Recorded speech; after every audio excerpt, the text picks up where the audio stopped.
Hello everyone, welcome out to Broncos headquarters. Alongside Romi B and I am Michael Spencer. We are recapping day 3 here at training camp. And Romi, the big news, Mike Shanahan was here, first time in 11 years since he was fired back in 2008 that he returned to Broncos training camp. Yeah, it was kind of crazy seeing him here, but it was the best part I think about it was he just went straight back into coach mode. And for those who watched Mike Shanahan over the years, he had his, the same posture, like arms crossed, and he was looking at the roster and making comments. I mean, he just went right back into coach mode, which was kind of cool to see. Vic Fangio invited him out here, said they tried to get him out here during the spring, didn't work with schedules, but I thought Fangio hit it right on the head. He said, look, he was a key cog to a lot of really milestone moments for this franchise, and so obviously great to have him back.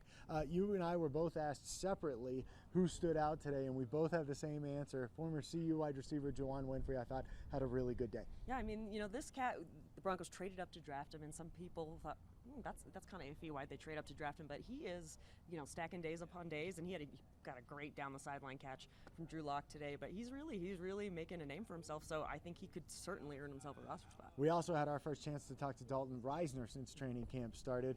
He too kind of weighed in on Mike Shanahan and what it was like seeing a guy that he watched growing up be out here at practice again. You can hear from Dalton coming up tonight on the CBS 4 News at 5 o'clock. And then also I thought one thing that he said was Ron Leary was asked the other day about the offensive line, and they've kind of taken a beating and been maybe the black sheep of this team in the past couple of years. And Ron said, I'm tired of that. And Dalton kind of echoed that sentiment like, yeah, I'm tired of that and of the offensive line being the bad guys, and whatever Ron says goes for the rookie.